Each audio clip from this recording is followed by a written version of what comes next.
महाराष्ट्राचा मानदंड असलेला सह्याद्री पर्वत, लाव्हा रसापासून उत्पन्न झालेलं दख्खनचं पठार आणि या सह्याद्री आणि दख्खनच्या पठारावरचे राहणारे लोक ज्यांना मरहट्टे असं संबोधलं जायचं,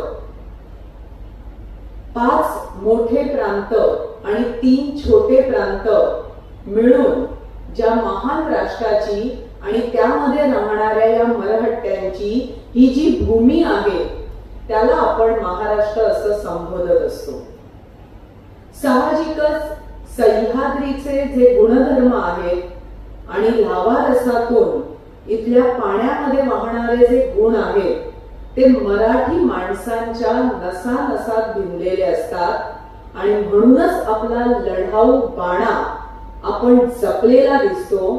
तो लढाऊ बाणा आपण वारंवार पुढे नेत असतो आणि या लढाऊ बाण्याला जर क्षत्रियत्वाचं तेज कोणी दिलं असेल तर ते अर्थात छत्रपती शिवाजी महाराजांनी.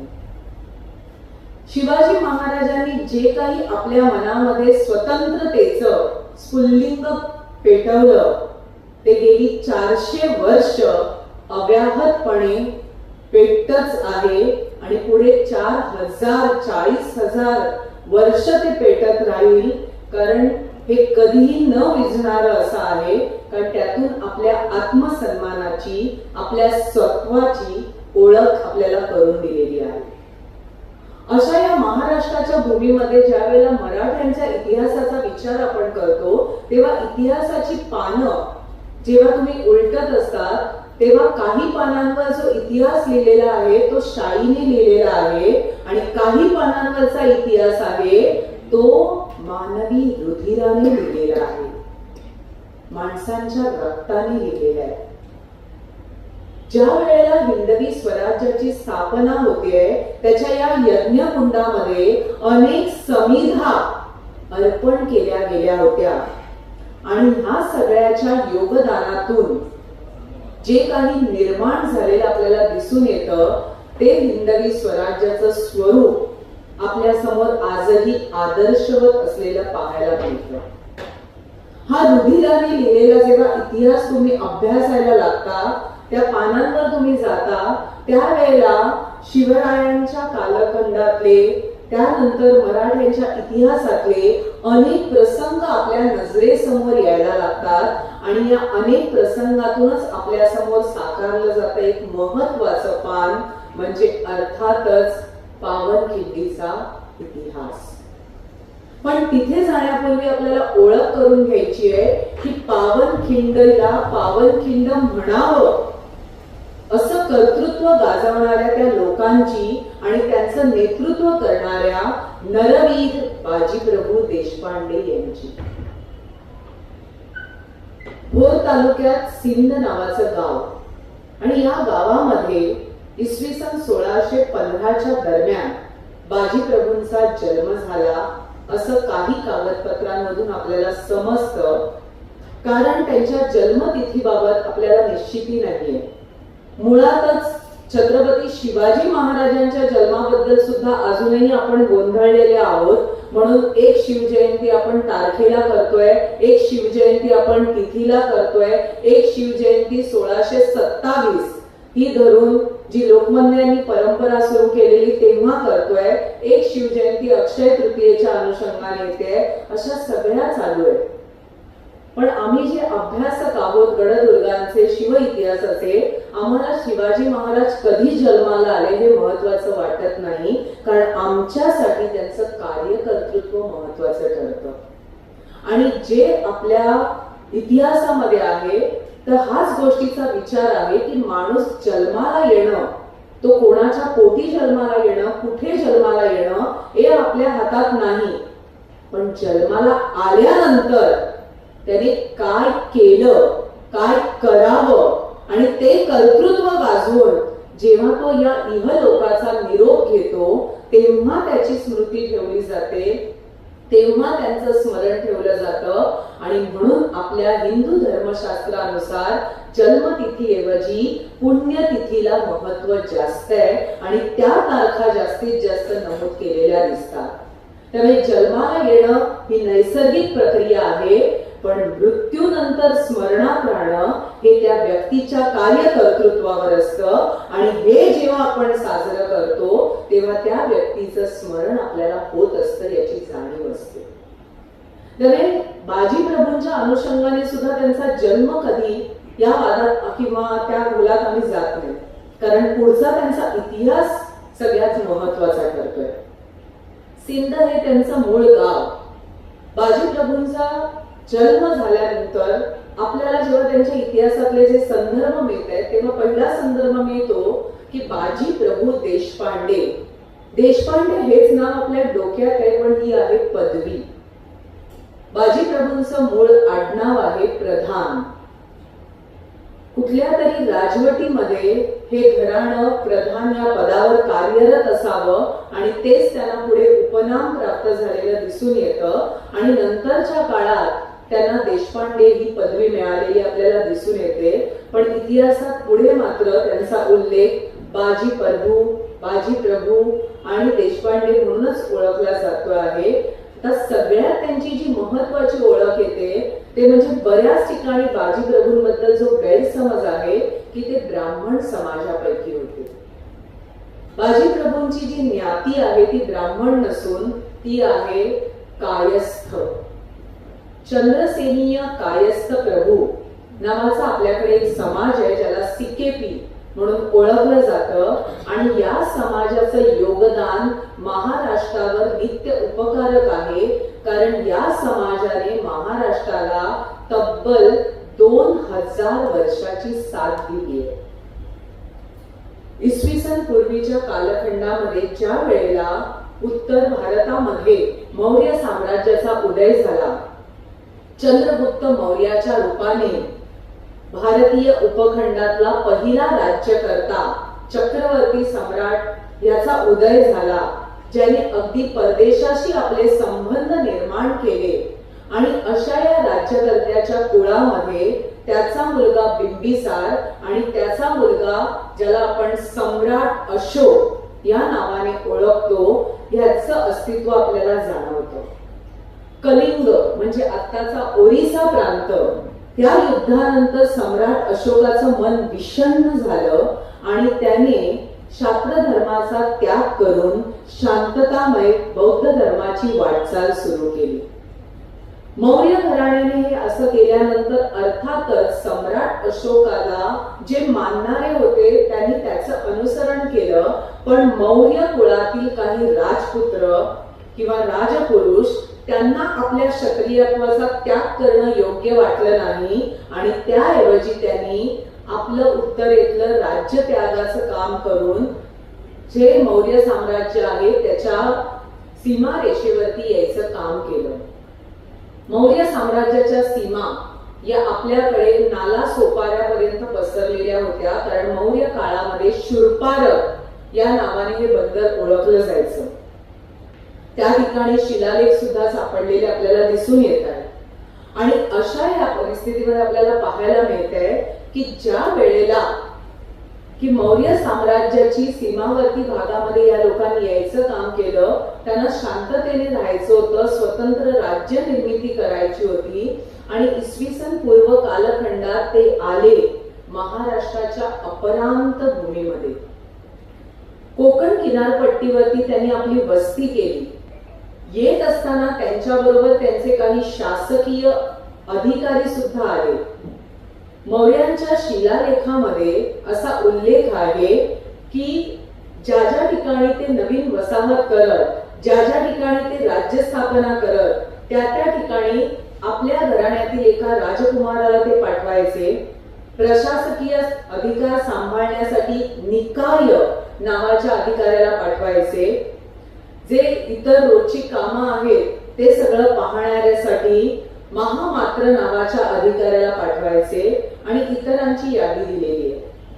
तर इथे आल्यानंतर या मौर्यांनी सुद्धा आपल्या बरोबर अशाच प्रकारच्या लोकांना घेऊन यायचं काम केलं.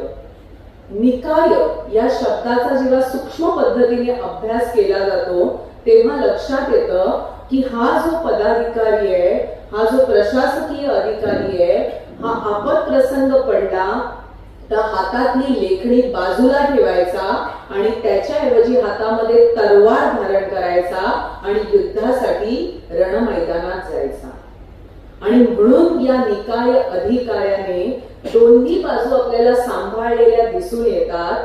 आणि इथेच आपल्याला दिसून येत आहे की निकाय पदावर काम करणारा तो गृहस्थ, तो अधिकारी, यावरूनच पुढच्या काळात कायस्थ या शब्दाची उत्पत्ती झाली. पण हे कायस्थ स्वतःला अभिमानाने वेगळेपण दाखवण्यासाठी आम्ही कोणाच्या सेनेतले आहोत ते सांगायला त्यांनी सुरुवात केली आणि त्यांनी चंद्रगुप्त मौर्याशी असलेलं आपलं नातं सांगितलं. कारण अर्थातच सम्राट अशोकाचा जो कालखंड आहे त्यांनी स्वीकारलेला जो शांततेचा धर्म आहे तो या लोकांना नको होता, कारण हे क्षत्रिय होते.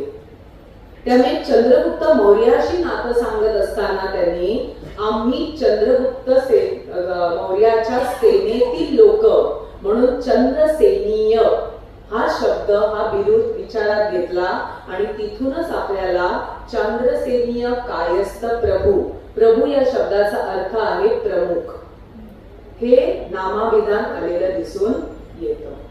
अशा प्रकारची ही ज्ञाती आहे.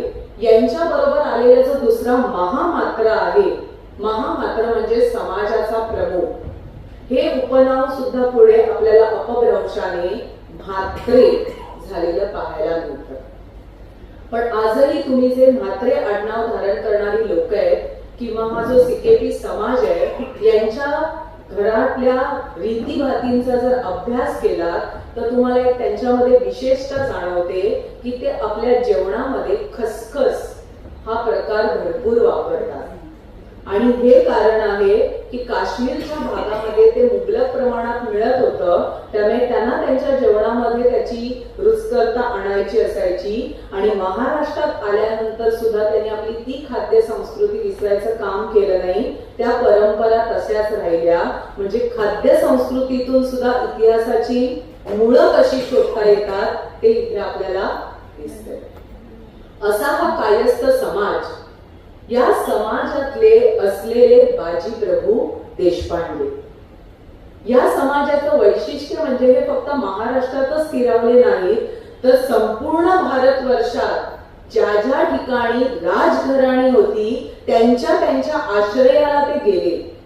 आणि म्हणून आपल्याला कायस्थ घराणी भारताच्या उत्तर, दक्षिण, पूर्व, पश्चिम सगळ्या भागात विखुरलेली दिसून येतात. पूर्वेकडे जर तुम्ही गेलात तर नेताजी सुभाषचंद्र बोस यांचं घराणं आहे हे कायस्थांचं.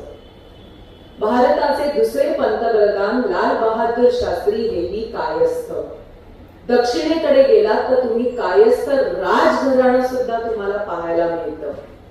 त्यामुळे कायस्थांचं हे अस्तित्व राजाश्रित असलेलं आहे आणि ह्यांना हा राजाश्रय वंश परंपरेने मिळतच राहिला.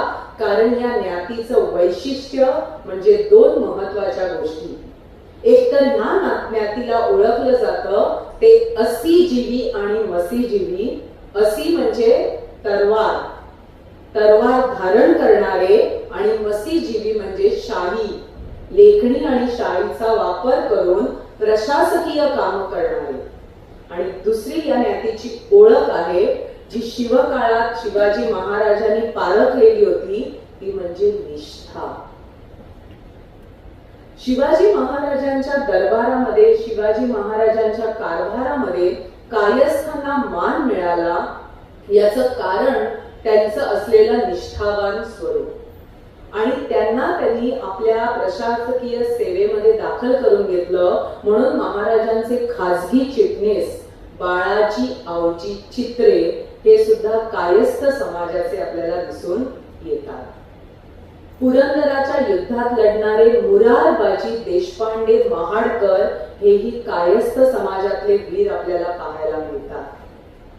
साताऱ्याच्या छत्रपतींशी इमान राखणारे खंडो बल्लाळ हे सुद्धा आपल्याला कायस्थ ज्ञातीतलेच दिसून येतात. आणि भारताच्या अर्थमंत्र्यांपर्यंतचा हा प्रवास म्हणजे डॉक्टर C.D. देशमुख यांच्यापर्यंत हा कायस्थ समाजाचा प्रवास दिसतो. अशा या ज्ञातीमधले बाजी प्रभू देशपांडे हे विवेचन करण्याचं कारण असं की सरसकट कुठल्याही तुम्ही आताच्या आधुनिक साधनांकडे गेलात तर बाजी प्रभूंच्या जातीबद्दल ज्ञातीबद्दलचा उल्लेख आपल्याला मिळत नाही, कारण या ज्ञातीचा हा इतिहास लोकांपर्यंत पोहोचलेला नाहीये. आणि त्यामुळे बऱ्याचदा जे काही सध्या राजकारण किंवा जे काही समाजामध्ये विकृती आहे आणि त्यामुळे त्याचे बळी बाजी प्रभू बऱ्याच वेळा झाले आणि त्यांना अवहेलना सुद्धा सहन करावी लागली आहे. मृत्यूला जवळ करून एवढं बलिदान देऊन सुद्धा त्यांच्या पुतळ्याची विटंबना करायला आज आपण पाठी राहिलेलो नाहीये. त्यामुळे हे तुम्हाला तुमच्यापर्यंत पोहोचवण्याचा मी तो प्रयत्न करते. साहजिकच अशा ज्ञातीमधले बाजी प्रभू सिंध हे भोर तालुक्यातलं गाव आणि या भागामध्ये असल्यामुळे साहजिकच या भागामध्ये जे वतनदार होते त्यांच्या पदरी त्यांचं वास्तव्य असणं, त्यांच्या पदरी ते कार्यरत असणं हे स्वाभाविक होतं. महाराष्ट्रामध्ये 12 मावळ असा प्रदेश आहे, म्हणजे सह्याद्रीच्या दऱ्याखोऱ्यांमधला हा प्रदेश. आणि या 12 मावळामध्ये नाणे मावळ, पवन मावळ, अंदर मावळ, मुठा मावळ, मुसेखोर, पोरबारस अशी अनेक आपल्याला नावं दिसून येतात. आणि त्यापैकी एक महत्वाचं आहे हिरडस मावळ. आणि या हिरडस मावळामध्येच आपल्याला बाजी प्रभूंच्या या गावाचा आणि ते ज्यांच्या पदरी आहेत त्या बांदलांचा अस्तित्व असलेलं पाहायला मिळतं. बांदल महाराष्ट्रातलं एक महत्वाचं घराणं, कडवी झुंज देणारे लढवय्ये, कटून मरतील पण हटणार नाही असं त्यांचं वैशिष्ट्य. बांदल आणि जेधे ही 2 महाराष्ट्रातली घराणी आहेत की ज्यांनी पराक्रमाच्या गाथा तर गाजवल्या आहेत, पण त्याचबरोबर आपापसातल्या वैरांनी सुद्धा ते गाजलेले आहेत. आणि म्हणून आपल्याला असं पाहायला मिळत आहे की छत्रपती शिवाजी महाराजांच्या माध्यमातून या 2 घराण्यांना एकत्र आणण्याचं कार्य त्यांनी जे केलंय ते आपल्याला नकळत झालेले उपकार ठरले. कारण त्याचमुळे आपल्याला संघटितरित्या पुढे जायला आलं. स्वराज्य निर्मितीची पहिल्या ज्या काही पावले आहेत, पहिल्या ज्या पायऱ्या आहेत त्या निर्माण करणं सोपं झालं. अगदी सुरुवातीच्या कालखंडात ज्या वेळेला शिवाजी राजे राजमाता जिजाऊंसह पुण्यामध्ये आले त्या कालखंडामध्ये या भागात पुणे परिसरात त्यांचे जे कारभारी आहेत दादोजी कोंडेव मलठणकर यांच्या कालखंडामध्ये बांदलांनी शिवप्रभूंना विरोध केलाय, त्यांच्याशी युद्ध केलंय, त्यांच्या विरोधात ते लढले. पण ज्या वेळेला शिवाजी महाराजांनी त्यांचा लढाऊ बाणा पाहिला, त्यांची कडवी झुंज देण्याची पद्धत पाहिली, त्यांच्या त्या लढाईमधलं जे नेमकेपण होतं ते हेरलं. आणि अगदी 14-15 वर्षाचं वय असताना सुद्धा महाराजांच्या अंगी असलेली गुणग्राहकता इथे उफाळून आली आणि त्यांनी बांदलांना विरोध करण्याऐवजी, त्यांना आपलं शत्रू मानण्याऐवजी त्यांना आपलंसं करायचं काम केलं, त्यांच्याशी जवळीक साधण्याचं काम केलं, त्यांना आपल्यामध्ये सामावून घेण्याचं काम केलं. आणि अर्थातच शिवाजी महाराजांच्या व्यक्तिमत्वाने बांदल भारावून गेले. आणि पहिल्या युद्धानंतर, पहिल्या शत्रुत्वानंतरच बांदलांनी लगेच शिवाजी महाराजांच्या स्वराज्य कार्यामध्ये सहभागी होण्याचा निश्चय केला. कारण कुठेतरी महाराजांचे विचार त्यांना आपल्याशी मिळते जुळते वाटले. आणि शिवाजी महाराजांचे विचार हे स्वतंत्र प्रवृत्तीचे होते. शिवाजी महाराजांचे विचार हे अन्याय अत्याचाराला विरोध करणारे होते. शिवाजी महाराजांचे विचार हे हाजी हाजी करत राहणाऱ्या वतनदारांसारखे नव्हते, तर आपल्या अस्तित्वासाठी लढाई देणारे होते. आणि म्हणूनच बांदलांनी त्यांचं मोठेपण स्वीकारलं, त्यांचं नेतृत्व मान्य केलं आणि त्यांच्या अधिपत्याखाली आपलं सैन्य दाखल केलेलं दिसून येतं. आणि ह्याचा परिणाम असा झाला की जी स्वराज्यावर पहिली लढाई झालेली आहे स्वराज्याची, ज्याला खळद बेलसरची लढाई म्हणतात, ती पुरंदरच्या परिसरात लढली गेली इसवी सन 1648 मध्ये. त्या लढाईमध्ये आपल्याला बांदल जमाव महाराजांच्या बाजूने विजापुरी सरदारांवर तुटून पडलेला दिसून येतोय. दुसरी त्यांची पालक महाराजांनी केली जावळी मोहिमेच्या वेळेला इसवी सन 1656. शिवाजी महाराज पहिल्यांदा कोकणामध्ये उतरले, कारण जावळीच्या मोऱ्यांकडे असलेली 10,000ची खडी फौज महाराजांना आकर्षित करत होती. आणि दुसरं कारण होतं की जावळीच्या मोऱ्यांच्या ताब्यात असलेली उत्तर कोकणची भूमी. शिवाजी महाराजांचा भूगोल अतिशय उत्तम होता आणि म्हणून त्यांना माहित होतं की कोकणची भूमी ही आपत्काळामध्ये आपल्याला अतिशय आवश्यक आहे आणि जर ती आपल्या ताब्यात हवी असेल तर 2000 वर्षापासून या भूमीमध्ये राहणारे हे मौर्य कुळ, जे चंद्रगुप्त मौर्यांचे वंशज आहेत, ते आपल्याला सामील झाले पाहिजे, त्यांच्याशी आपलं कुठेतरी सख्य निर्माण झालं पाहिजे. आणि म्हणून त्यांनी प्रयत्न केले.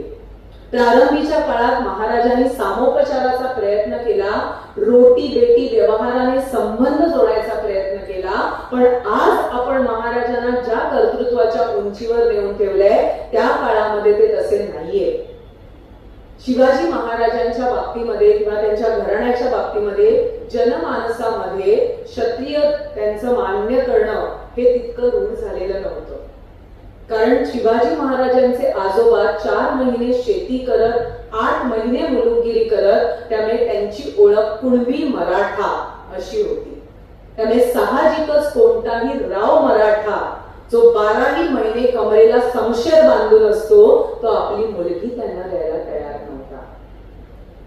त्यामुळे शिवाजी महाराजांना जे विवाह करावे लागले ते अर्थातच वेगवेगळ्या घराण्यांशी करावे लागले. भोसले कुटुंबाशी जे अगोदरचे संबंध होते त्यांच्याशी करावे लागले. जे जमाव त्यांच्याकडे आश्रित म्हणून होते त्यांच्या अनुषंगाने करावे लागलेले दिसून येतात. पण शिवाजी महाराजांनी कुठल्याही प्रकारे या मौर्यांना जिंकायचा प्रयत्न केला आणि जेव्हा सरळ मार्गाने ते जिंकता येत नाहीये तेव्हा युद्धाशिवाय पर्याय राहिला नाही. कारण महाराजांना माहित होतं की जर जावळी आज आपण ताब्यात घेतली नाही तर जावळीला लागून असलेल्या वाई प्रांताचा जो सुभेदार आहे अफजल खान, हा आज ना उद्या कोकणात उतरून हा सगळा प्रदेश जिंकेल आणि एकदा त्याच्या ताब्यामध्ये जावळी गेली की मग आपल्याला जावळीचं अस्तित्व राखणं, जावळीचा ताबा मिळवणं शक्य होणार नाही. आणि म्हणून महाराजांनी 1656 मध्ये वेगवान हालचाली करत ही भूमी ताब्यात घेण्याचं काम केलं आणि त्यासाठी कडवी झुंज दिली. आणि जावळी मोहिमेमध्ये बांदलांनी अतुलनीय पराक्रम गाजवत आपल्या तलवारीचं पाणी सगळ्यांना दाखवलं. तिसरी त्यांची जी महत्वाची लढाई आहे ती अर्थातच अफजल खान युद्ध. अफजल खान युद्ध हा अभ्यासाचा वेगळा विषय आहे, कारण त्याच्यामध्ये एवढे बारकावे, इतक्या योजनाबद्ध रीतीने केलेलं हे युद्ध आहे की त्यासाठी एक प्रबंध, पूर्ण PhD त्याच्यावरती होऊ शकते. या अफजल खान युद्धाच्या वेळेला सुद्धा बांदल कटून लढलेले. शिवाजी महाराजांनी जी योजना आखली होती की अफजल खानाला कोकणामध्ये आणायचं, प्रतापगड भोरप्याच्या डोंगरावरती बांधलेला हा नवीन किल्ला, एक लक्षात घ्या, शिवाजी महाराजांना जिंकण्यासाठी आलेला अफजल खान आपल्या बरोबर प्रचंड सैन्य, प्रचंड लवाजमा घेऊन येतोय आणि अशा या अफजल खानाला त्याचं हजारोंचं सैन्य वाईच्या परिसरात सोडून केवळ 5000 सैनिकांनिशी सह्याद्रीची भिंत ओलांडायला शिवाजी महाराजांनी भाग पाडले. अफजल खान आला नाहीये, त्याला आणलंय. आणि हे आणत असताना शिवाजी महाराजांच्या वकिलाने पंताजी गोपीनाथ गोकील यांनी जी काही रणनीती तिथे केली जी चाणक्य नीती वापरली ती खरोखरच कौतुकास्पद होती आणि त्यामुळे अफजल खान महाराजांच्या जाळ्यात ओढला गेला आणि त्या युद्धामध्ये महाराजांना माहित होतं की जर मी ह्याला मारलं नाही तर हा मला मारणार आहेच. त्याचं उद्दिष्ट स्पष्ट आहे आणि युद्धात सगळं क्षम्य.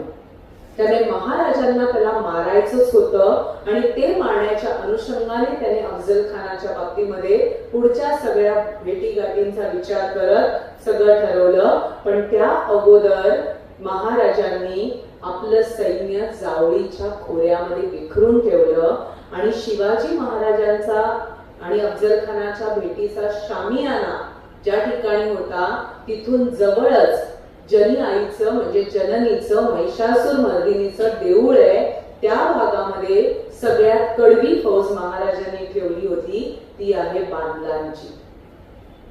त्यामुळे ज्या वेळेला शिवाजी महाराजांनी अफजल खानाचा कोथळा बाहेर काढला आणि महाराज प्रतापगडच्या रोखाने पायऱ्या चढायला लागले आणि महाराज गडावरती पोचल्यावर तोफेची बत्ती झाली ही इशारत करतात ही कडवी फौज बाहेर पडली आणि शामियानाच्या भोवती जितके म्हणून अफजल खानाचे सरदार होते त्या सगळ्यांना कापून काढायचं काम त्यांनी केलं. एकालाही जिवंत जाऊ दिलं नाही. महाराजांनी या सगळ्या माध्यमातून बांधलांची पूर्णपणे पाहणी केली आहे. त्यांच्यावरती ज्या ज्या जबाबदाऱ्या टाकल्या त्या त्यांनी पूर्ण केल्या आणि महाराजांची निरीक्षण शक्ती सांगते की या सगळ्या युद्धामध्ये हे जमाव बांधल एकजुटीने लढले आणि हे सगळं महाराजांनी निरीक्षलेलं होतं. त्यामुळे ज्या वेळेला पुढचा प्रसंग आलाय 10 नोव्हेंबर 1659 अफजल खानाचा कोथळा बाहेर काढला. गडावरच्या प्रतापगडच्या देवीला त्यांनी हा बोकड बळी दिला आणि त्यानंतर महाराज गडावर आरामात राहिले नाही. 2-4 दिवसात विश्रांती घेऊन महाराज मोहिमेवर निघाले आणि वाईपासून कोल्हापूर पर्यंतचा प्रदेश त्यांनी जिंकलाय आणि बरोबर 1 महिन्याने 10 डिसेंबर 1659 मध्ये विजापूरच्या आदिलशहाची मावळ भागातील दुय्यम राजधानी असलेला पन्हाळा किल्ला स्वराज्यात दाखल करून घेतलाय. पन्हाळ्यावर जाऊन सुद्धा महाराज राहिले नाही. तिथून त्यांच्या पुढच्या मोहिमा सुरू झाल्या. पण हे सगळं झाल्यानंतर गडबडलेली विजापूरची आदिलशाही थोडीशी सावरायला लागली. कारण मुळातच अफजल खानाचा मृत्यू आदिलशहाला पचवता आलेला नव्हता आणि एका पाठोपाठ एक आपला प्रदेश घेतला जातोय हे त्यांच्या कल्पनेच्या बाहेर पडत होतं. आणि पन्हाळा गेल्यानंतर मात्र त्यांचे डोळे खाडकन उघडले आणि शिवाजी महाराजांच्या विरोधात काहीतरी करायला पाहिजे, ठोस पावलं उचलायला पाहिजे असं त्यांना वाटायला लागलं. आणि म्हणून मग त्यांनी त्या ठिकाणी सरदार पाठवलेला आहे सिद्धी जोहर. कर्नाटकातल्या कर्नूल प्रांताचा हा सरदार ज्याच्यावर खरं तर विजापूरच्या बादशाहाची इतराजी म्हणजे नाराजी झालेली होती. पण ती नाराजी दूर करण्यासाठी तो स्वतः पुढे आला की माझ्यावर मोहीम सोपवा, मी ते कर्तृत्व करून दाखवतो, मी ते काम करून दाखवतो. त्याला त्याचा मोठेपणा आणि बादशाहाची मर्जी संपादन करायची होती आणि बादशाहाला कोणीतरी महाराजांच्या समोर उभंच करायचं होतं. या सिद्धी जोहरला विजापूरच्या बादशहाने किताब दिला सलाबत खान आणि त्याला पाठवलंय 20,000चं घोडदळ आणि 40,000ची पायदळाची फौज घेऊन. एवढं सैन्य घेऊन पाठवलं आणि महाराजांनी बघितलं की हा आता माझ्यावर चालून येतोय. आपलं सैन्य नोव्हेंबर महिन्यापासून जे युद्धासाठी बाहेर पडलेलं आहे, नोव्हेंबर, डिसेंबर, जानेवारी, फेब्रुवारी, मार्च 5 महिने झालेले होते. आपण त्यांना उसंत दिलेली नाहीये, त्यांना विश्रांतीची गरज आहे. आणि म्हणून महाराजांनी निर्णय केला की सिद्धी जोहरला स्वराज्यात घुसू द्यायच्या अगोदर आपण पन्हाळ्यावर जावं. आणि महाराज आपल्या बरोबरचं पायदळाचं सैन्य घेऊन पन्हाळ्यावरती गेले.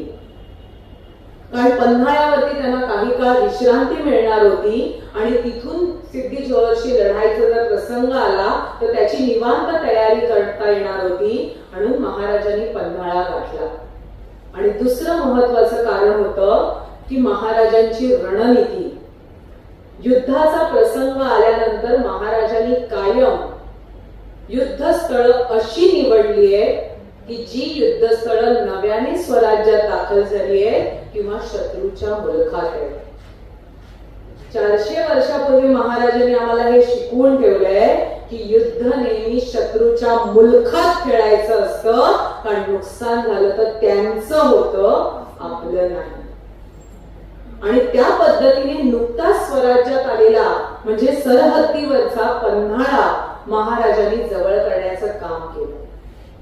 महाराजांबरोबर त्यावेळेला पायदळाची फौज आहे 11,000ची. महाराजांचे नारो बापूजी मुदगल 5,000 सरदार आहेत. महाराजांबरोबर कमळोजी साळुंखे, रामजी पांगेरा, तानाजी मालुसरे, रायाजी बांदल, एसाजी कंक असे हजारी मनसबदार आहेत, म्हणजे 1000 सैनिकांवरचे प्रमुख. आणि ह्या सगळ्यांना घेऊन महाराजांनी गाठलाय पन्हाळा. बरं, महाराजांचं घोडदळ महाराजांनी पन्हाळ्यावर आणलेलं नाहीये, ते महाराजांनी आपल्या सरनोबतांकडे नेताजी पालकरांच्या नेतृत्वाखाली दुसरीकडे ठेवलंय. म्हणजे सगळंच सैन्य संकटात न टाकता पायदळाला घेऊन ते सुरक्षित आहेत आणि घोडदळ स्वराज्यातल्या हालचाली शत्रूवरचे हल्ले करण्यासाठी मोकळं ठेवलंय.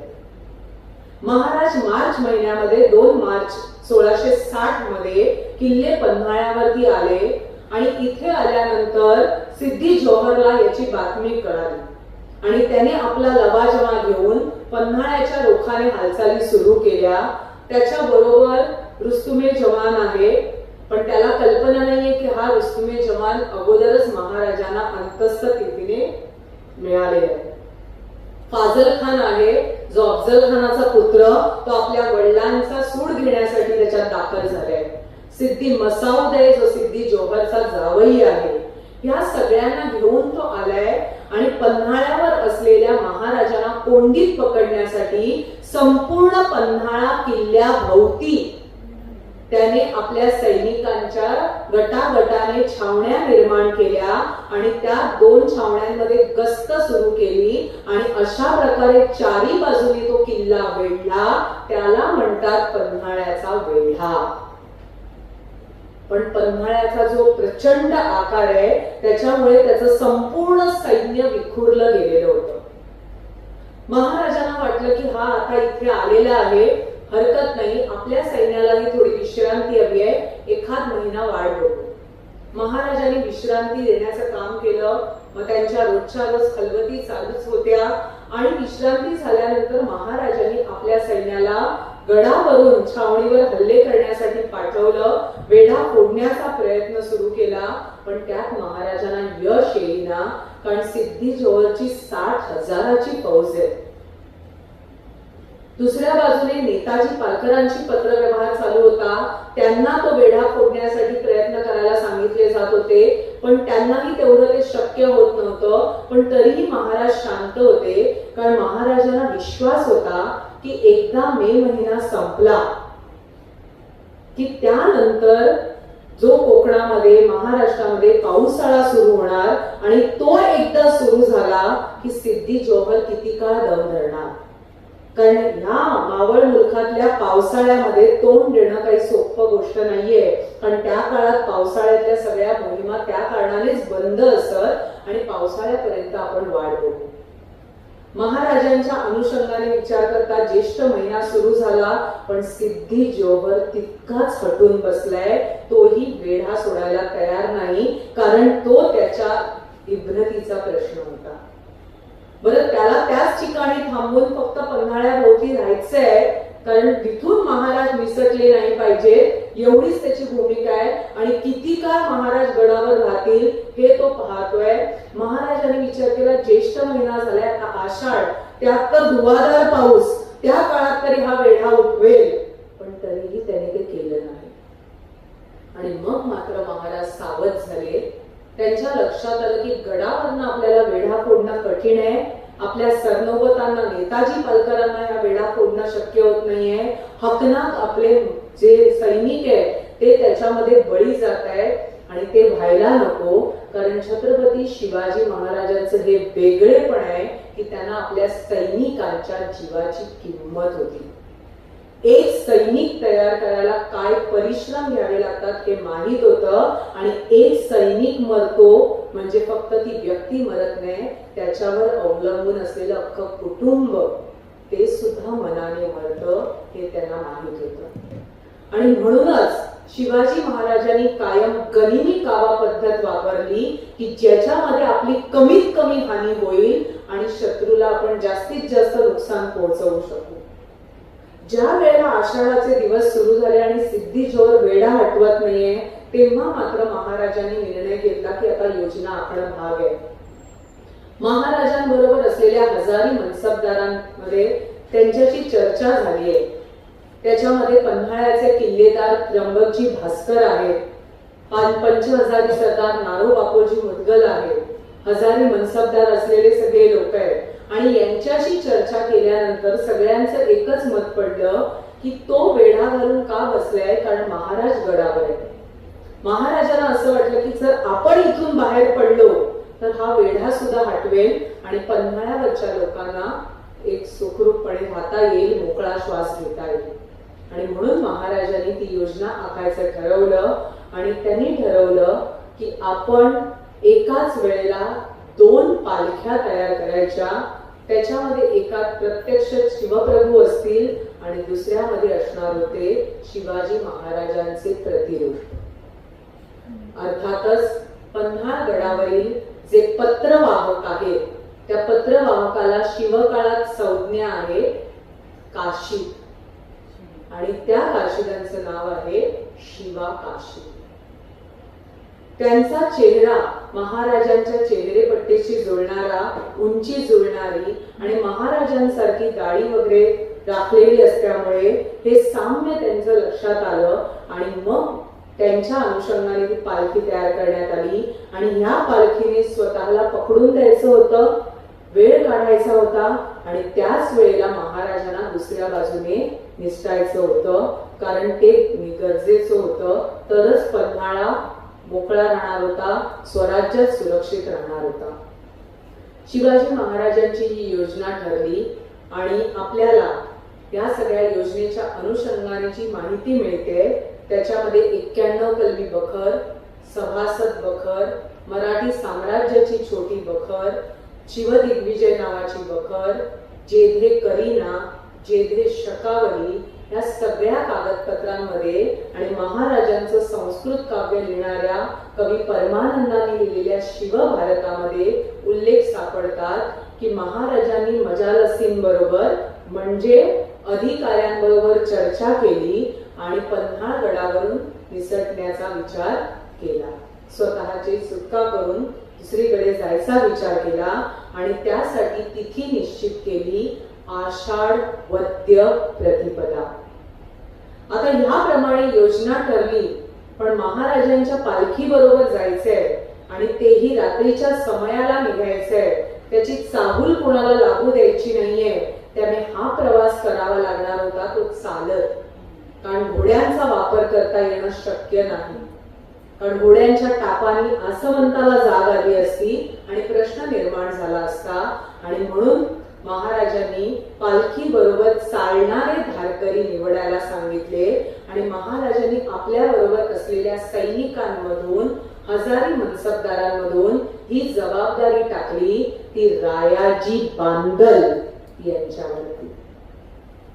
बांदलांचा युद्धाचा अनुभव महाराजांच्या समोर होताच आणि महाराजांना त्यांच्या प्रशासनाबद्दल सुद्धा माहिती होतं, कारण रायाजी बांदल आणि बांदलांचे जे सगळा जमाव आहे या सगळ्याचे कारभारी आणि बांदलांचे सेनापती आहेत बाजीप्रभू देशपांडे. बाजीप्रभू देशपांडे हे शिवाजी महाराजांचे डायरेक्ट सरदार नाहीयेत. शिवाजी महाराजांच्या सरदारांचे ते त्या जमावाचे सेनापती आहेत. पण बाजीप्रभूंना सुद्धा महाराजांनी पारखून घेतलेलं होतं, कारण अगोदर झालेल्या 3ही युद्धात त्यांचा पराक्रम त्यांनी पाहिलेला होता. 13 मे 1659 एक पत्र उपलब्ध आहे त्या पत्रामध्ये बाजी प्रभूंना त्यांनी ते पत्र लिहिलंय की वरंदा घाटामध्ये असलेला कासलोड गड, या गडाला मोहनगड असं नामाभिधान दिलंय आणि त्या ठिकाणी मी पिलाजी भोसले म्हणून हवालदार पाठवतोय. तुम्ही तुमच्याकडचे 25 लोक घेऊन गडावर जा. त्या पिलाजी भोसले आणि त्या 25 लोकांची त्या ठिकाणी त्या गडावर नियुक्ती करा. त्या गडावर हवालदारांना राहण्यासाठी घर बांधून द्या. अलंगा म्हणजे तटबंदी मजबूत करून द्या. पावसाळ्याच्या काळामध्ये त्या कमजोर पडणार नाही याची काळजी घ्या. तो गड वसवून द्या आणि मगच तुम्ही गड खाली उतरा. साहेब तुमच्यावर भरवसून आहेत, कारण तुम्ही हे काम योग्य प्रकारे कराल याचा साहेबास विश्वास आहे. या प्रकारचं ते पत्र उपलब्ध आहे. हे पत्र का महत्वाचं आहे म्हणजे आज आपण जेव्हा युद्धकाळ नसतो तेव्हा आपल्या सैन्याला कुठेतरी वेगवेगळी बांधकामं करायला पाठवतो, नदीवरचे पूल बांधायला सांगतो, गावातला रस्ता निर्माण करायला सांगतो आणि त्यांच्याकडनं कार्य करून घेतो. हा काही आजचा प्रकार नाहीये. शिवकाळात सुद्धा तेच होत होतं. आपत्काळामध्ये जेव्हा संकट आहे तेव्हा युद्धभूमीवर राबणारं सैन्य आपल्याला शांततेच्या काळात लोकांसाठी कार्यरत असलेलं दिसून येईल. आणि हे पत्र बाजी प्रभूंना ज्या अर्थी त्यांनी लिहिलंय याचा अर्थ बाजी प्रभूंवर असलेला महाराजांचा विश्वास दिसतोय. आणि दुसरं कारण महाराजांनी बघितलं होतं की बांदलांचा प्रमुख असलेला रायाजी बांदल, त्याचं वय आहे त्यावेळेला 15-16 वर्षाचं. त्याचा उल्लेख करताना बखरकार म्हणतायत तो नेमटा आहे.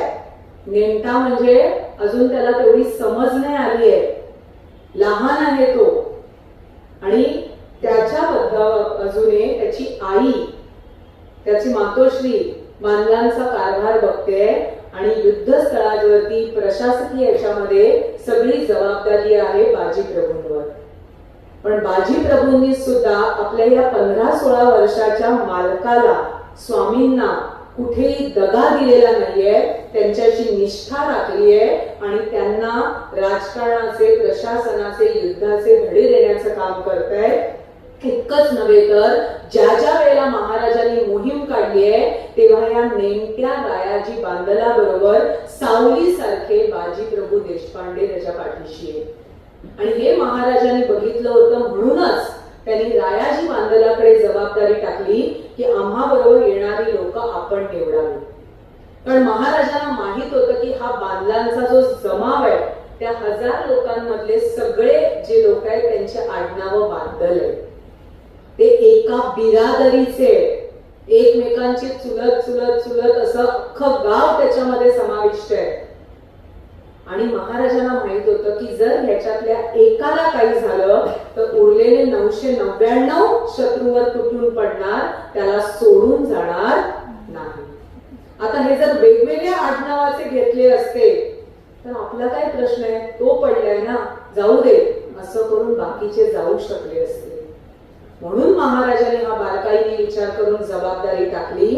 आता बांदलांची नेमणूक बाजी प्रभूंनी किल्ले पन्हाळ्यावरचं पराशर ऋषींची गुहा असलेल्या ठिकाणच्या मैदानावर आपल्या 1000 पाईकांना बोलवलं. आपत प्रसंग समजावून सांगितला. या वाटेवर मृत्यू निश्चित आहे याची सरळ कल्पना दिली. आणि असं असताना कोण या मोहिमेत येणार विचारलं. 1000च्या 1000 पावलं पुढे पडली.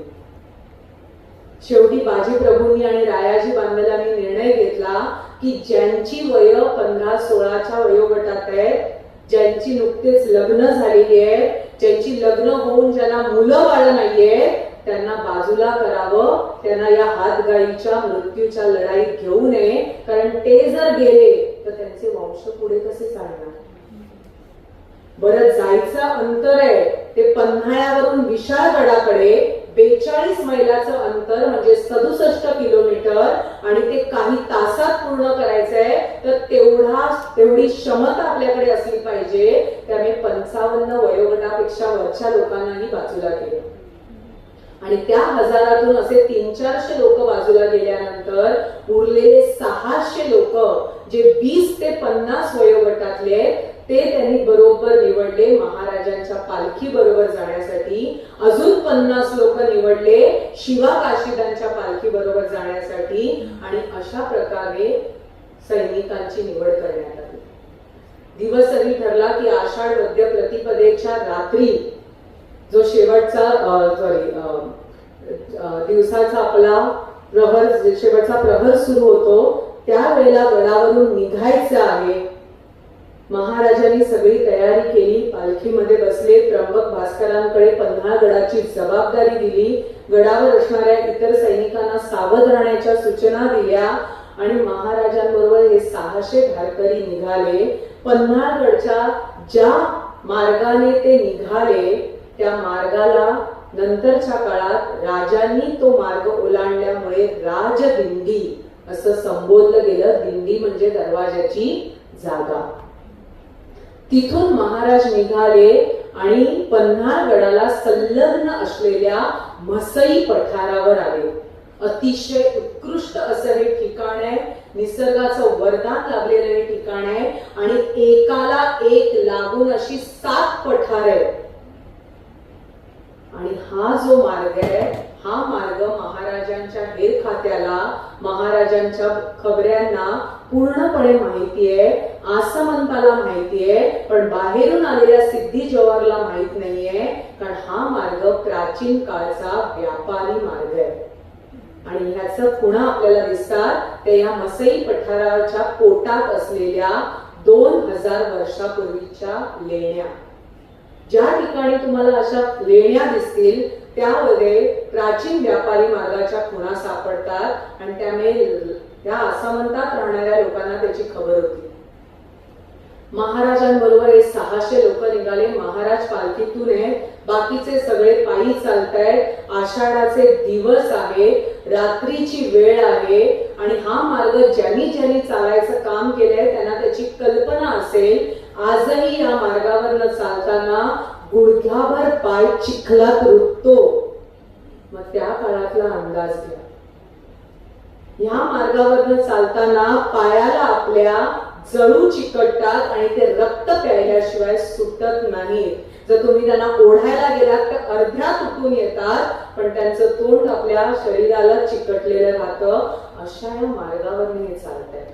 आता जर ते घोड्यांनी गेले असते तर घोड्यांच्या टापाने आसवंत जागा झाला असता आणि घोड्याचा ऍव्हरेज जो काही आहे प्रत्येक तासाचा तो 8 मैल असतो. जर 42 मैलाचं अंतर आहे तर घोड्यावरनं गेल्यानंतर ते 5-6 तासात पोचायला पाहिजे. पण कागदपत्र सांगतायत की 42 मैलाचं अंतर पार करायला महाराजांना 21 तास लागले. खर तर माणसाचा चालण्याचा जो वेग आहे तो तासाला 3 मैलाचा पडतो. पण महाराजांना इथे नुसतं चालायचं नाहीये, वाटेत त्यांना युद्ध पण करावी लागलीये.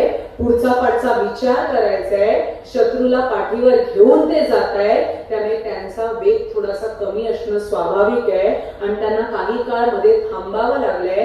त्यामुळे 21 तासांचं हे गणित आपल्याला इथे झालेलं दिसतंय.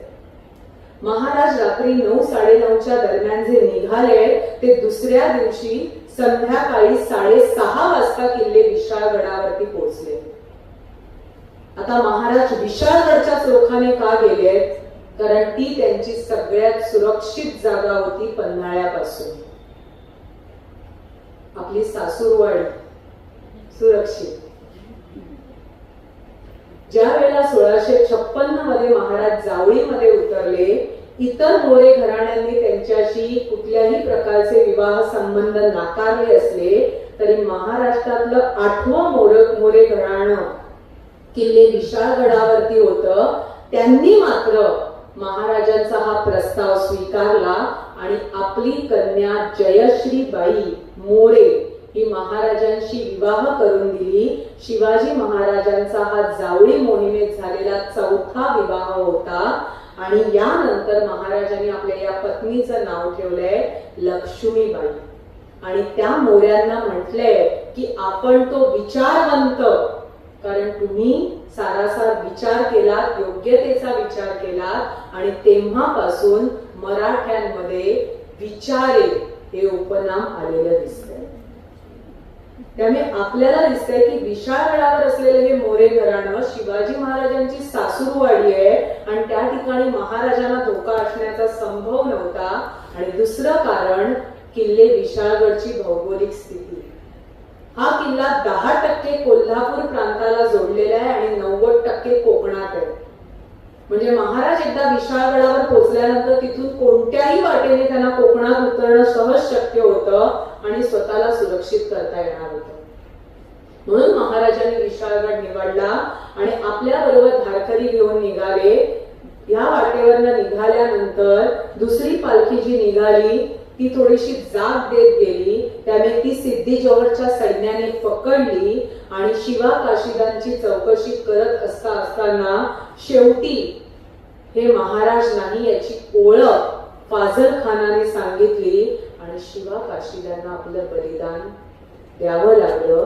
पण तेही भाग्याचं, कारण जन्म कसाही झाला असला तरी मृत्यू पावताना ते शिवाजी महाराज म्हणून मृत्यू पावले हे लक्षात घ्या.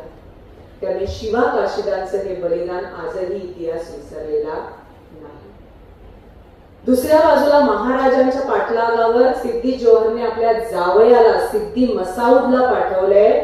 4000चं सैन्य आणि कर्नाटकातले पिंड नाईक नावाचे सरदार जे बंदूकधारी होते. पावसाळ्यामध्ये सिद्धी मसाऊद निघालाय. त्याला वाटांचं ज्ञान नाहीये कारण तो त्या भागात नौखा आहे. पांढर पाणी नावाची एक जागा आहे कारण त्या ठिकाणी वाहणारा ओढा पावसाळ्यामध्ये रौद्र स्वरूप धारण करतो आणि ज्या वेगाने येतो त्याचे संपूर्ण पांढरे तुषार पसरले जातात. म्हणून त्याला पांढर पाणी म्हटलं जायचं. तिथे 25 बांधलांना उभं करून बाजी प्रभूंनी बाकी सगळ्यांना पुढे पाठवलं घोडखिंडीच्या दिशेने. घोडखिंड म्हणजे सिंधू सागराच्या अनुषंगाने कोकणच्या किनारपट्टीत अरबस्थानातून जे येणारे घोडे होते त्यांचा पहिला पडाव या घोडमाळावर पडायचा. तिथून ते वरघाटी चढवले जायचे आणि मग हिंदुस्थानभर त्यांची विक्री व्हायची. म्हणून त्याला घोडमाळ आणि घोडखिंड संबोधलं जातं. तिथे महाराज पोचतायत तोपर्यंत त्यांना बातमी आली की जे 25 जण मागे ठेवले होते त्या बांधलांनी रक्ताचा शेवटचा थेंब असेपर्यंत सिद्धी मसाऊदच्या 4000 सैन्याला रोखायचं काम केलं आणि म्हणून महाराजांना संधी मिळाली. पण घोडखिंडीत आल्यानंतर मात्र महाराजांना थोडासा विचार करावा लागला की शत्रू एकदम जवळ आलाय, टप्प्यात आलाय आणि अशा वेळेला आपण निघून जाणं योग्य नाही. आता आपल्याला त्याला उलटून लढाई द्यायला हवी. आणि त्यावेळेला त्यांनी रायाजी बांदल आणि बाजी प्रभूंशी याबाबत सल्लामसलत केली. या वेळेला बाजी प्रभूंनी त्यांना सांगितलंय की आपण निमे लोक घेऊन विशाळगडाच्या रोखाने जावे. निमे लोक घेऊन आम्ही येथे थांबतो. साहेबी कामावर मरतो. मुला लेकरा सांभाळणारे महाराज आहे. हे बाजी प्रभूंच्या तोंडचं वाक्य आहे. पण ह्या वाक्यामध्ये कुठेही महाराजांकडे त्यांनी वतन मागितलंय नाही. त्याच्या पुढचा त्याग बघा. बाजी प्रभू महाराजांना सांगतायत रायाजी बांदल नेंटाय, लहान आहे, त्याचा विवाह झालाय नाही झालाय, मुलबाळ आहे नाहीये, त्याला घेऊन जा. त्याच्या ऐवजी मी थांबतो. रायाजी बांदलाचं मरण बाजी प्रभूंनी स्वतःवर ओढवून घेतलं. महाराज या गोष्टीला तयारही नव्हते. पण महाराजांचं वय आहे त्यावेळेला 30 वर्ष. बाजी प्रभूंचं वय आहे 45-46 वर्ष.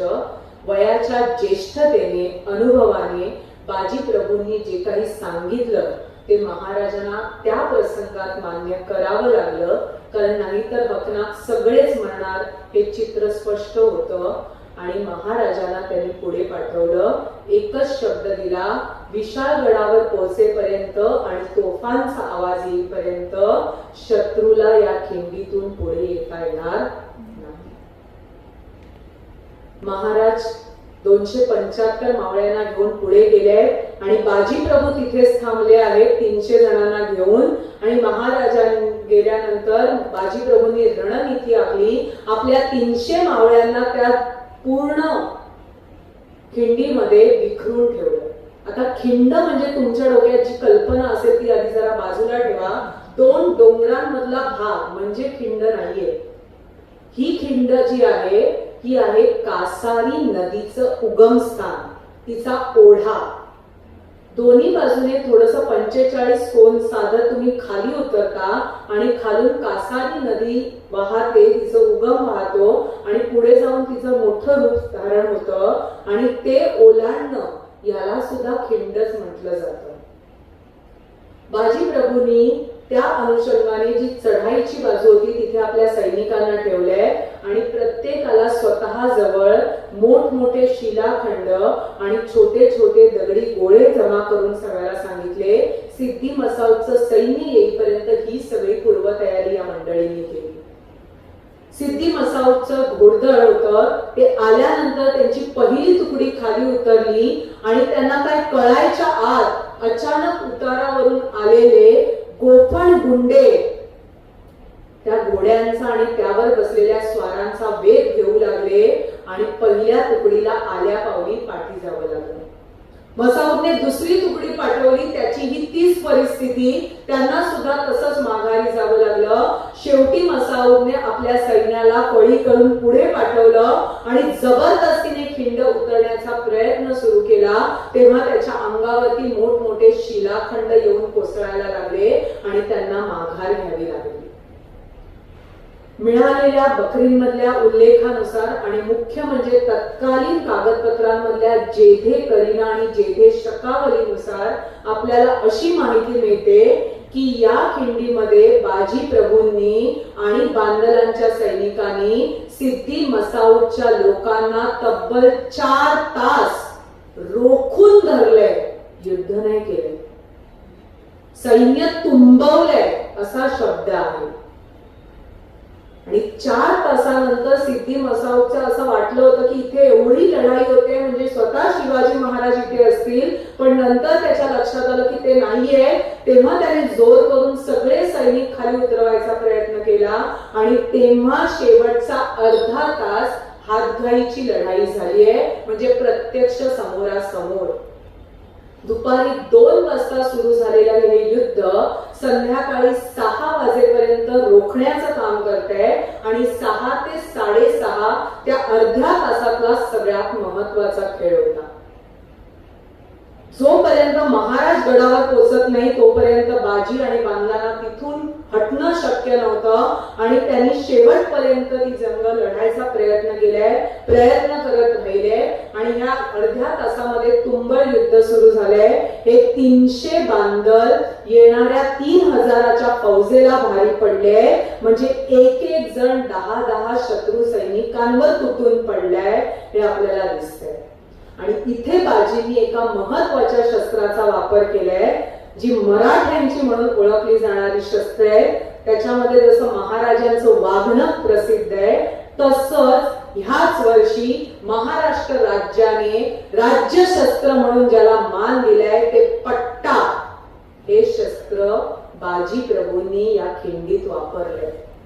ज्याप्रमाणे पुरुष वर्ग कमरेला जो बेल्ट बांधतो तशा प्रकारच लोखंडी पातळ लवलवणारं असं असतं, ते कमरेला गुंडाळूनच ठेवलं जातं आणि सरकन ओढून काढलं जातं आणि त्याची जी लांबी असते ती 5 ते 6 फूट आणि ती पूर्ण स्वतःभोवती फिरवत दुधारी पातळ असल्यामुळे आंधळेपणाने जो समोर येईल त्याला कापत जायचं काम करतं. ते पट्टे शस्त्र हातात घेऊन बाजी प्रभू इथे लढले आणि ज्या वेळेला त्यांना विशाळगडावर तोफांचा आवाज झाला याची बातमी हेरांनी आणून कळवली, कारण पन्हा पावनखिंड ते विशाळगड अंतर जवळ नाहीये की तोफांचा आवाज तिथपर्यंत यावा. त्यामुळे वाटेमध्ये जे कोणी खबरे ठेवलेले होते त्यांनी जेव्हा ती बातमी आणली त्यावेळेला पूर्वनियोजित गोष्टींनुसारच उरलेल्यांनी आहे तिथे थांबून जंगलामध्ये अंतर्धान पावावं अशी आज्ञा बाजी प्रभूंनी दिली होती. आणि ह्या अर्ध्या तासाच्या युद्धानंतर बातमी आल्याबरोबर उर्वरित बांदल मावळे हे जंगलामध्ये निघून गेले. सिद्धी मसाऊदचं सैन्य विचार करत राहिलं की आपण युद्ध करता करता हे समोर दिसेनासे झाले, गेले कुठे. पण आता काळोख झाल्यानंतर जंगल आहे आणि पुढे काय आहे याची त्यांना काहीच माहिती नव्हती. त्यामुळे शहाणपणा करून त्यांनी परत यायचं काम केलं. महाराज गडावरती पोहोचले, तेही सुखासुखी नाही, कारण किल्ले विशाळगडाला वेढा आहे पालवणीचे दळवी आणि शृंगारपूरच्या सुरव्यांचा. पण त्यांना माहित नव्हतं की महाराज असे पाठीमागून येतील आणि महाराजांनी त्यांना काय कळायच्या आत तो वेढा फोडून विशाळगडकडे घुसायचं काम केलं आणि विशाळगडच्या सिबंदीने त्यांना सुरक्षा कवच देत आतमध्ये घेतलं आणि गडावर ते पोहोचल्यानंतर दरवाजे बंद करून तोफांचे बार काढले. महाराज विशाळगडावर पोहोचले. या ठिकाणी सिद्धी मसाऊदचं सैन्य रात्रीच्या प्रहरात माघारी वळल्यानंतर जंगलात गेलेले जे बांधल होते ते पुन्हा आले आणि त्या रणक्षेत्रावर आप्तस्वकीयांचा शोध घेऊ लागले. कागदपत्र सांगताय की त्या खिंडीमध्ये एकूण 700 प्रेत होती, 250 बांदलांची आणि 450 सिद्धी मसाऊदच्या सैन्याची. म्हणजे आपल्यापेक्षा दुप्पट जणांना आपण तिथे कंठस्थान घातलेलं होतं. त्यांच्या प्रेतांचे सुद्धा काही विचार करायला त्यांचे सैनिक थांबले नव्हते. या 50 लोकांनी मराठ्यांची प्रेत एकत्र केली. दिवस पावसाळ्याचे. त्या प्रेतांवर झालेल्या जखमा, झालेले वार, शरीराची झालेली चाळण अशी प्रेत घेऊन त्यांच्या गावी जाणं शक्य नव्हतं. त्यामुळे त्यांचे दहन संस्कार त्या काळोखात त्या खिंडीतच करावे लागले. इतकंच करून मराठे थांबले नाही तर महाराजांनी नुकताच आदर्श घालून दिला होता. अफजल खान मारल्यानंतर त्याचं व्यवस्थित दफन केलं होतं. शत्रू मेल्यावर शत्रुत्व संपतं असं महाराजांना त्या काळात वाटलंय. आजच्या काळात असतं तर नसतं वाटलं. पण तो आदर्श बांधलांनी ठेवत त्या 450 प्रेतांना सुद्धा त्यांच्या धर्मानुसार दफन केलं गेलं. बाजी प्रभू आणि बाजी प्रभूंचे बंधू फुलाजी प्रभू या दोघांचंही या युद्धस्थळावर निधन झालं.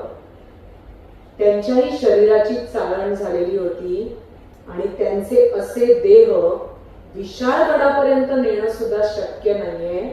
एक सारासार आणि तार्किक विचार आपल्याला करावा लागतो आणि त्यांच्या मृतदेहांचं नक्की काय झालं हे पाहायला कोणताही इतिहासकार त्या युद्धस्थळावर त्या घोडखिंडीत नाहीये. पण आपण सारासार विचार केला की विचार करा, पावसाळा आहे, शरीराची चाळण झाली आहे आणि अशी ती शव घेऊन ते मावळे कसे जाणार?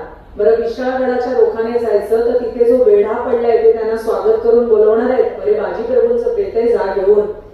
नाही, त्यामुळे त्यांचेही अंतिम संस्कार तिथेच झाले असले पाहिजेत. दुसरा एक मार्ग होता की त्यांच्या मूळ गावी नेणं, सिंध, पण तोही प्रवास लांबचा, त्यामुळे तेही शक्य झालेलं नाही. महाराज विशाळगडावरती पोहोचले आणि त्यानंतर त्यांनी लगेच विजापूरच्या आदिलशाह बरोबर तह केला. पन्हाळा आदिलशहाला देऊन टाकला, कारण महाराजांची रणनीती सांगते की एका वेळेला एकच शत्रू अंगावर घ्यायचा. 1660 मध्ये तोपर्यंत महाराष्ट्रात आगमन झालंय औरंगजेबाच्या मामाचं, शास्ता खानाचं, आणि मुघलांचं सैन्य, मुघलांचं शत्रुत्व हे आपल्याकडे आता लक्ष द्यायला लागणार आहे. हे महाराजांना लक्षात आलं आणि म्हणून त्यांनी विजापूरला रोखायचं काम केलं. अशा प्रकारे आपल्याला या युद्धाचा मार्ग दिसतोय. याचा पुढचा भाग जो माझा या व्याख्यानाचा म्हणणार नाही, हा माहितीपूर्ण सदराचा शेवटचा भाग आहे आणि तो आपल्याला विचार करायला लागणार आहे. महाराज विशाळगडावरून तह झाल्यानंतर आले ते अर्थात किल्ले राजगडावर, स्वराज्याच्या पहिल्या राजधानीवर. तोपर्यंत त्यांना बातमी मिळालेली होती बाजी प्रभूंच्या आणि बांदलांच्या बलिदानाची.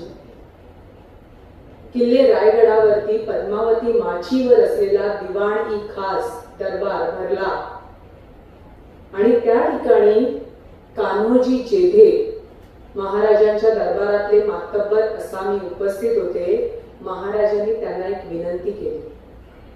अफजल खान वधाच्या वेळेला मावळ मुलखातल्या देशमुखांना एकत्र आणून महाराजांच्या बाजूला उभं करण्याचं काम कान्होजींनी केलेलं होतं. म्हणून महाराजांनी त्यांना एक सन्मान दिला होता, तो म्हणजे तरवारीच्या पात्याचा मान. याचा अर्थ काय तर महाराज दरबारात असताना येणाऱ्या व्यक्तीने दरवाजा जवळच आपली तलवार आपली शस्त्र काढून ठेवायची असतात, पण तरवारीच्या पात्याचा मान असणारी व्यक्ती आपल्या शस्त्रासहित दरबारात येऊ शकते आणि त्या तरवारीने महाराजांना मुजरा करू शकते, कारण त्यांच्या जवळची तरवार महाराजांच्या विरोधात कधीही नसणार, ती महाराजांच्या संरक्षणासाठी असणार. हा विश्वास त्या पात्याच्या मनात असतो. कान्होजी जेद्यांशी महाराजांनी बोलणं केलं की आपण केलेलं कार्य थोडंच आहे, पण बांदलांनी आता जे केलंय ते त्याहून वेगळे आहे. त्यामुळे आम्ही आपणास विनंती करतो की तो मान आम्हा परत द्यावा. आम्हाला तो बांदलांना द्यायची इच्छा आहे. पिढीजात वैर आहे जेधे आणि बांदलांचं, पण कान्होजी जेद्यांनी मनाचा मोठेपणा दाखवला. त्यांनी म्हटलंय बांदल तैसेच आहेत, कटून मरतील पण हटणार नाही. आणि त्यांनी मोठ्या मनाने तो मान महाराजांकडे पुन्हा दिला आणि महाराजांनी तो मान रायाची बांदलाकडे दिला, बांदलांना दिला. आजही ही प्रथा आपल्या सैन्यामध्ये सॉर्ड्स ऑफ ऑनर या नावाने पाळली जाते आणि त्याचे उगम त्याचे प्रणेते छत्रपती शिवाजी महाराज आहेत. शिवाजी महाराजांनी त्यानंतर सिंधगावी जायचं काम केलं. बाळाजींच्या कुटुंबाचं सांत्वन बाजीप्रभूंच्या कुटुंबाचं सांत्वन करण्याचं काम केलं. बाजीप्रभूंच्या मातोश्रींना समजवलंय आणि त्यांच्या दोन पत्नी म्हणजे सोनाबाई आणि गौतमाई यांचीही चोळी बांगडी देऊन त्यांना बंधुत्वाचा मान राखायला त्यांनी काम केलंय. बाजीप्रभूंना 8 पुत्र होते. त्यातला ज्येष्ठ पुत्र महादजी यांना आपल्या लष्करामध्ये सामावून घेतलं आणि इतर 7 पुत्रांना पालखीचा मान देत विविध पदांवरती त्यांची नियुक्ती महाराजांनी केली आहे आणि त्यांचं आपल्या स्वराज्यामध्ये संपूर्ण कुटुंबाला सामावून घेण्याचं काम केलंय. बाजीप्रभूंचे जे शब्द होते की मुलाबाळास पाहणारे तुम्ही आहात, ते महाराजांनी सार्थ केलेले आणि म्हणून महाराज जाणते राजे आहेत, कारण आपल्यासाठी ज्यांनी बलिदान दिलंय त्यांचं बलिदान महाराज कधीही विसरलेले नाही. हे ज्या ठिकाणी घडलंय महाराजांनी त्या घोडखिंडीला बांदलांच्या रक्ताने रुधिराने पावन झाले म्हणून पावन खिंड संबोधण्यास सांगितलं आणि तेव्हापासून मराठ्यांच्या कागदपत्रात घोडखिंडीचा उल्लेख पावन खिंड असा होऊ लागला. शिवाजी महाराजांच्या या दातृत्वाची त्यांनी केलेल्या या गोष्टीची माहिती इतिहासाच्या पानोपानांनी पुढे सांगितली आणि त्यातूनच स्वातंत्र्यवीर सावरकरांनी बाजीप्रभूंवर आधारित पोवाडा रचलाय. सावरकर याच भूमीतले, पण मला आश्चर्य वाटतं बंगाल प्रांतात क्रांतिकारकांचे प्रणेते असलेले योगी अरविंद कुमार घोष पॉंडेचेरी येथे त्यांचं वास्तव्य होतं, त्यांच्यापर्यंत ह्या गोष्टी पोहोचल्या.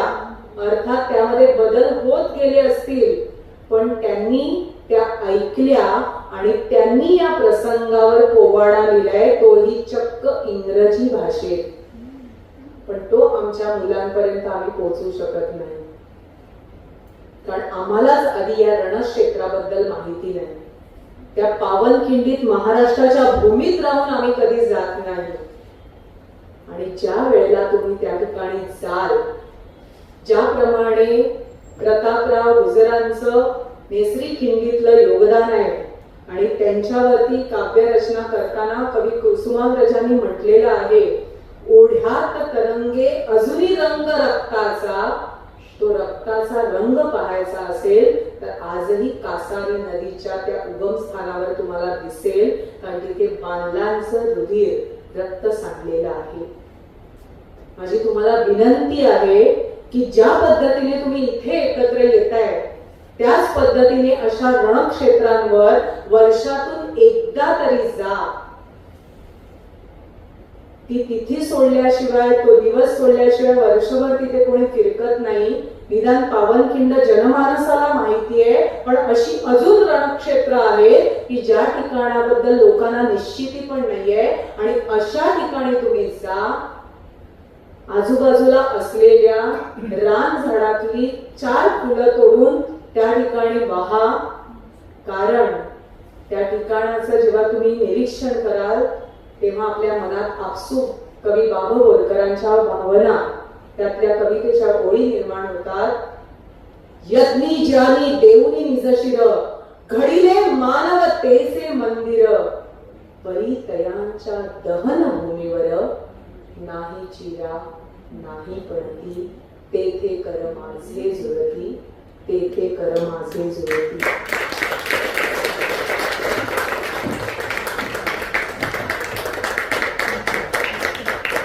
धन्यवाद. जय हिंद, जय महाराष्ट्र, जय शिवराय. माझ्यासारख्या इतिहास विद्यार्थिनीला सचिनच्या माध्यमातून या ठिकाणी तुम्ही आमंत्रित केलं.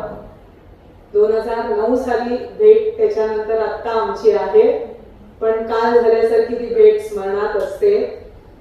आणि एक वेगळा विषय तुमच्यापर्यंत पोहोचवता आला त्याचा मला आनंद आहे. आणि एवढा उशिरापर्यंत तुम्ही तो शांत चित्ताने ऐकून घेतला, त्यासाठी पुन्हा एकदा धन्यवाद. अधिक कुण्या शब्दांबद्दल क्षमस्व.